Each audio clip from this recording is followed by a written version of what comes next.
Isang pinagpalang araw sa inyong lahat, mga kapatid. Ito po si Brother Dick na nag-aanyaya sa inyo na samahan ako dito sa ating talakayang ang kwento sa Biblia. Maging mahinahon tayong lahat at magsimula tayo sa pamamagitan ng isang panalangin. Sa ngalan ng Ama, ng Anak, ng Espiritu Santo. Amen. Manalangin tayong lahat. Sa simula'y naroon na ang salita, at ang salita ay naroroon nakasama ng Diyos, at ang salita ay Diyos. Naroroon na nga siyang kasama ng Diyos sa simula. Ang lahat ng mga bagay ay ginawa sa pamamagitan niya, at alinman sa lahat ng ginawa ay hindi nagawa kung wala siya. Humingi tayo ng gabay sa Espiritu Santo. Pumasok ka sa buhay ko, o Espiritu Santo, upang ang lahat ng aking kaisipan ay maging banal. Gumalaw ka sa buhay ko, o Espiritu Santo, upang ang aking mga gawa ay maging banal rin. Himukin mo ang puso ko, o Espiritu Santo, na mahalin nito kung ano ang banal. Palakasin mo ako, o Espiritu Santo, upang maipagtanggol ko ang lahat ng banal. At gabayan mo ako, o Espiritu Santo, upang ako ay laging maging banal. Amen. Sa ngalan ng Ama, ng Anak, ng Espiritu Santo. Amen. Ang ating talakayan sa sesyon na ito ay ang unang bahagi sa panahon ng sinaunang daigdig, ang kwento ng paglikha. Ito ay matatagpuan sa unang kabanata ng Henesis hanggang sa ika-4 na taludtod ng pangalawang kabanata ng Henesis. Ito ang nasusulat sa una hanggang pangalawang taludtod ng unang kabanata ng Henesis. Nang simulang likhain ng Diyos ang langit at lupa, ang lupa ay walang anyo at walang nabubuhay. Mapapansin natin na ito ay ang kauna-unahang mga taludtod sa Biblia. Bakit kaya ito ang unang nabanggit sa salita ng Diyos? Ano ang mensahe na nais nitong ihatid sa atin? Mayroong ilang pahayag ang mga salitang ito sa atin. Una, na naroon na ang Diyos bago pa man magkaroon ng daigdig. At pangalawa, na ang Diyos ay walang simula at walang katapusan. Ang Diyos ay ang nagbigay simula sa buong sansinuko. Ang pagkakaroon ng daigdig at buhay ay hindi isang aksidente lamang. Ito ay sinadya ng isang tagapaglikha, ang ating Panginoong Diyos. Ano pa ba ang dapat bigyang pansin sa mga unang taludtod ng Henesis? Pansinin natin ang mga naka-highlight na taludtod. Una, nang simulang likhain ng Diyos at aali-aligid ang Espiritu ng Diyos at sinabi ng Diyos.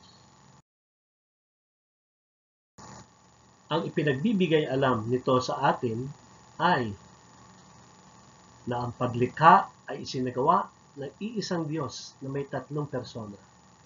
Ang Ama na naglikha sa pamamagitan ng Anak na kanyang salita at sa kapangyarihan ng Espiritu Santo. At ito ay ang banal na sangkatlo.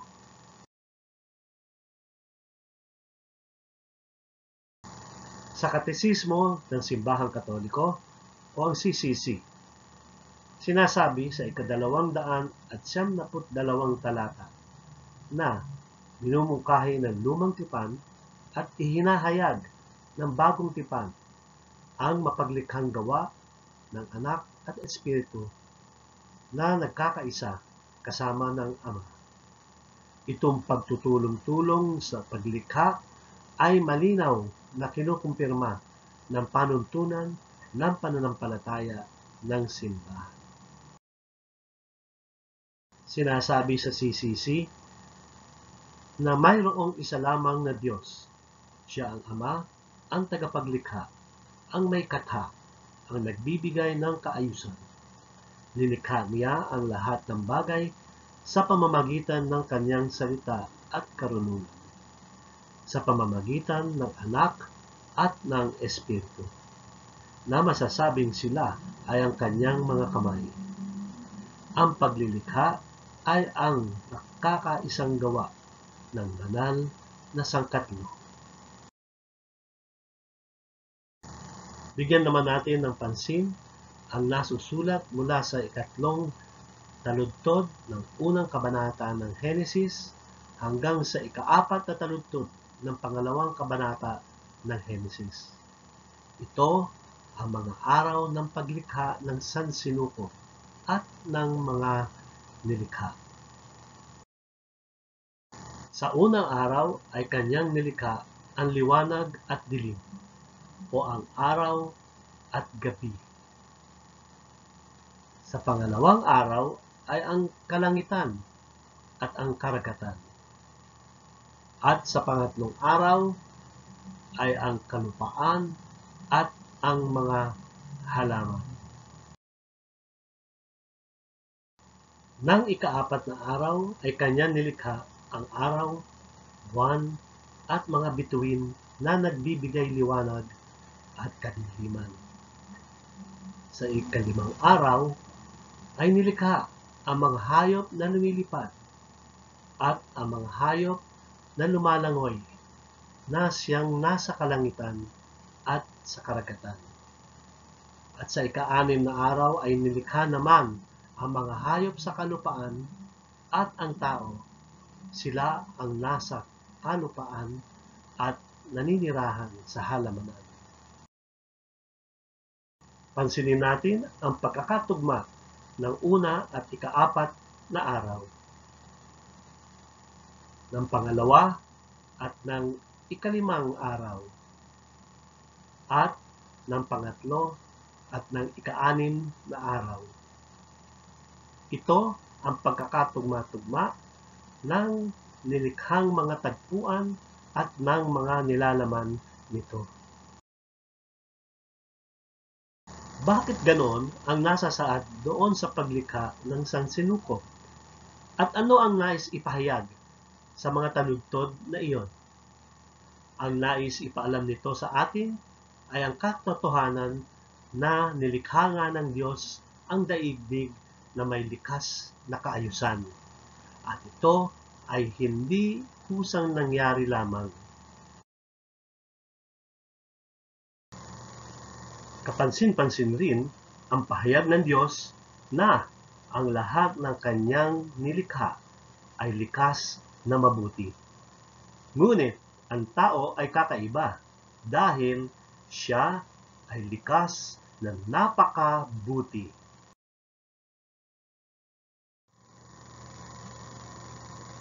Mababasa naman sa pangalawa hanggang pangatlong taludtod ng ikalawang kabanata ng Henesis na, at sa ikapitong araw, natapos ng Diyos ang kanyang trabaho at nagpahinga sa araw na iyon sa lahat niyang gawain.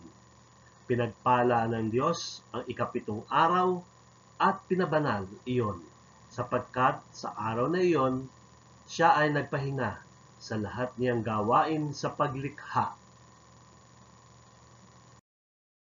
Ang ikapitong araw ay inilaan naman para sa Diyos. Wala nang nilikhang iba pa sa ikapitong araw. Sinasabi na ito ang araw ng pahinga upang ang Diyos ay bigyang puri at pasalamatan sa lahat ng kanyang ginawa para sa buong sansinukob. Ito ang araw na tanda ng kasunduang ugnayan ng Diyos at ng tao. Sa ika-26 na taludtod ng unang kabanata ng Henesis, sinasabi ng Diyos, Lalangin natin ang tao sa ating larawan at kahawig. Nilikha ng Diyos ang tao na kakaiba sa lahat ng kanyang mga nilikha. Ang tao lamang ang pinagkalooban ng Diyos ng malayang kaisipan. Ang tao lamang ang nilikha ng Diyos na ayon sa kanyang larawan at kahawig. Ang tao ay napaka-espesyal at napakahalaga sa mata ng Diyos.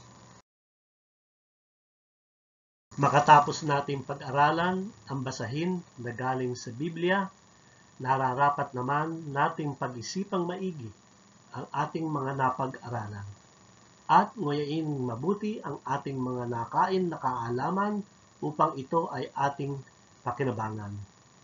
Mahalaga ang ating mga komento, ideya, saloobin, mensaheng natanggap, pagkakaunawa, at mga udyok ng Espiritu ukol sa ating tinalakay sa mga salita ng Diyos. Simulan natin ang ating pagninilay sa pamamagitan ng isang maikling panalangin bilang pasasalamat sa Diyos na nakipagtakbo sa atin sa pamamagitan ng kanyang salita. Narito ang ilang katanungan na magsisilbing gabay para sa ating pagninilay. Una, sino ang Diyos para sa iyo? Pangalawa, nararamdaman mo ba ang presensya ng Diyos sa iyong kapaligiran at sa buhay mo? Bakit? Pangatlo, ano ang tumawag ng inyong pansin sa sesyon na ito? At pang-apat, paano mo maipapakita na tunay nga na buhay ang Diyos para sa iyo? Huwag nating kalimutan na itala ang ating pagninilay tungkol sa ating tinalakay sa sesyon na ito. Matapos natin pagnilayan, isulat ito at i-post ang sinulat sa Messenger o sa Viber bilang ating kontribusyon sa pagpapalago ng pananampalataya ng ating mga kapatid. Sa ating susunod na sesyon, ang tatalakayin natin ay ang ikalawang bahagi ng panahon ng sinaunang daigdig.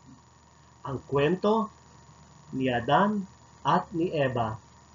Ito ay matatagpuan sa ika-4 hanggang ika-25 taludtod ng ikalawang kabanata ng Henesis. Tandaan, huwag nating kalimutan na basahin ang ating mga takdang aralin. Hanggang sa susunod na sesyon, ito po si Brother Dick na pagsamantalang nagpapaalam at inaanyayahan kayong samahan ako sa ating pangwakas na panalangin. Maging mahinahon tayo at manalangin bilang tugon sa ating Panginoon na unang kumausap sa atin mula sa ating basahin at sa ating pagninilay. Sa ngalan ng Ama, ng Anak, ng Espiritu Santo. Amen. Manalangin tayo. Panginoon, salamat sa paglikha ninyo sa amin at sa buong sansinukob. Tunay na kayo nga ay pag-ibig na lagi kong nasusumpungan sa aking araw-araw na buhay. Naniniwala ako na mayroon kayong plano para sa akin at kapag ito ay natupad, ito ay ang pinakamabuting plano para sa akin. Mga kapatid, pakinggan natin at pagnilayan sa ating puso ang susunod na awitin. Wala akong ibang itataas kung hindi ikaw, Panginoon. Wala akong ibang sasambahin ng oras ko at panahon.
luwalhati sa Ama, sa Anak, at sa Espiritu Santo, kapara noong una, ngayon, at magpakailanman, at magpasawalang hanggan. Amen. Sa ngalan ng Ama, ng Anak, ng Espiritu Santo. Amen.